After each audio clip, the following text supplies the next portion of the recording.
everybody, Caleb Rule here, and I'm with my dad Tom Rule, who you may know as the iPad guy at Mountain Sales, and here with some video tips. I have a degree in this, a BA in Mass Communication from Georgia College and State University, graduated in May of 2011, so an iPad is not a full-fledged camera as what I'm used to, but I'll do my best to give you a few tips on how to shoot some effective video. Now the first thing we're going to do, as you can see I have the iPad here, and we're shooting this on, what is it, an iPhone? iPod Touch. An iPod Touch. See, all these newfangled equipment. Anyway, so I'm going to be using this iPad to demonstrate everything I'm going to be talking about, and so it may be a little herky-jerky. We'll have some post-video editing and all that jazz. Low-budget video, gotta love it. That's what it is. So the first thing we want to do is talk about framing, and framing is what is showing in the frame. So the frame is what you can see in the iPad. Now, I have this very boring tree, but we're going to roll with it for now.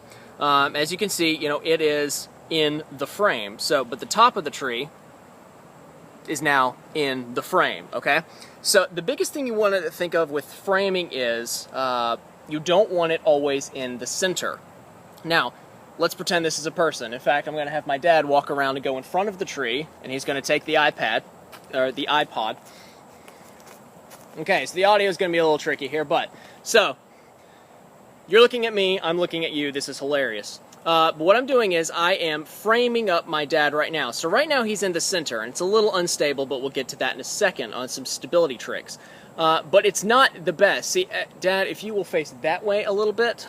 All right, so let's say he is talking. Let's say he's talking to somebody like this. All right, I'm going to come up here, and I want to do it like this. You know, you'll notice that he's not in the center.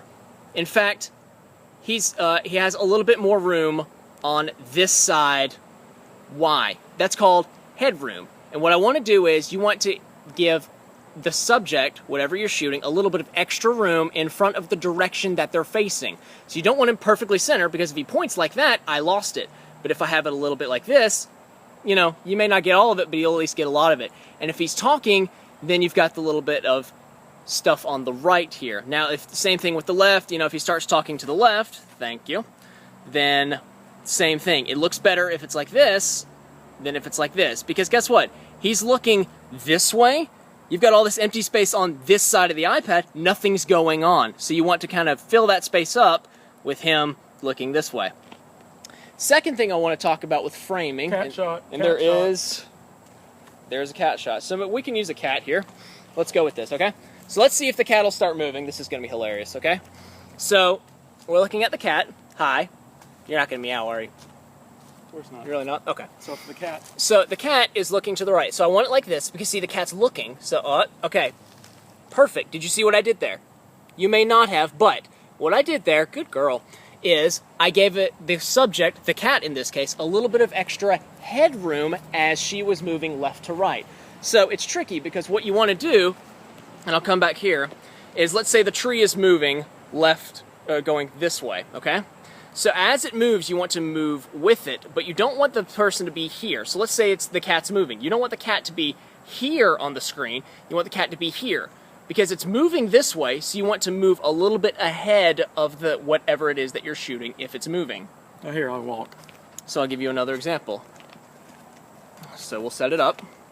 Let's get you in. There we go. Ready? Are we good?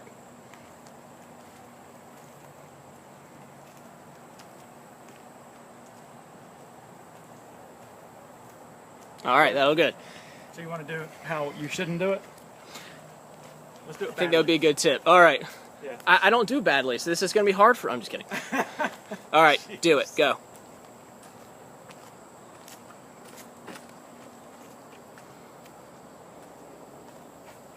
All right, so now you've seen the difference. There's all this empty space that's...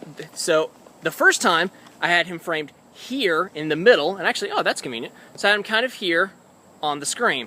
And so as he's moving, I'm moving with him, keeping him on this kind of left half of it, if you will. But the last time, the second time, which was not good, I had him closer to here on the screen, and so not so good. You have all this blank space, nothing's going on. It basically looks bad because it looks like you're trying to play catch-up the entire time. Now, you may have seen how I was shooting, and I was holding it out here. That's wrong. So, what I was doing was this. I was holding it like this with two hands, and you may have noticed it was a little wobbly. what you want to do, and with big time cameras, what you normally have is something called a tripod. Tri meaning 3, so you have something with 3 legs. The same thing applies with this. You want 3 bases for whatever you're shooting with, in this case an iPad. It's a little tricky, but here's what I mean. Okay? I have 2 hands on it, so that's 2, but you'll notice it was a little wobbly, so what I need is a 3rd base, something that is connected to the arms or connected to the iPad to give it some stability. And what cameramen will frequently do is they'll get a camera, they'll put it on their shoulder like this, they'll kind of tighten up and they'll get their elbow against their side like this. I feel like I'm doing a Zumba video or something. This is awkward. Okay. So what I will do is I'm going to have both elbows jammed against my body like this, and then I will have the iPad up. So actually I have 4 for my base, and I have my legs kind of bent a little bit to give myself some stability, all right? So I'm getting a good glute workout, but anyway.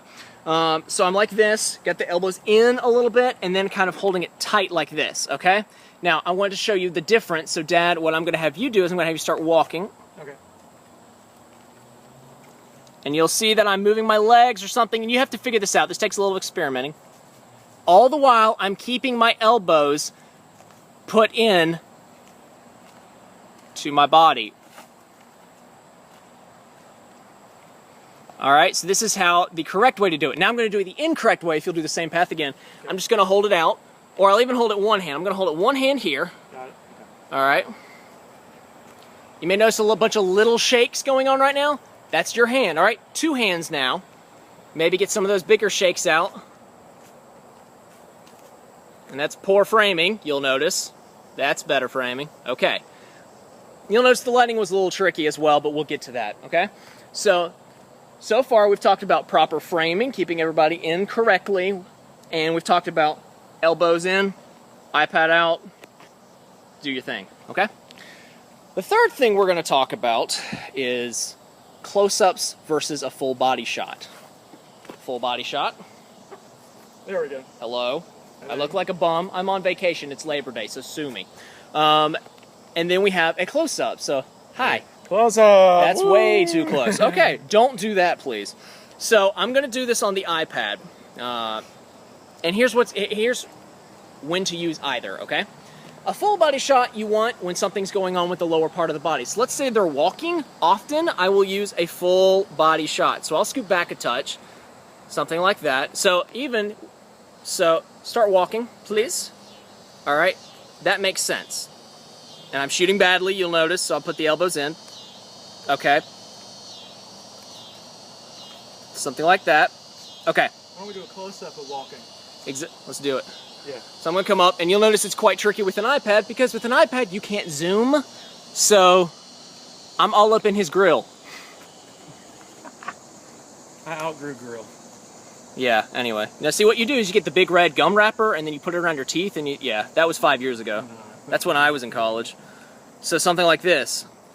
Can be done, can be cool, you'll notice. You'll be like, that can look kind of cool, and I'm shooting poorly again. It's tough to move.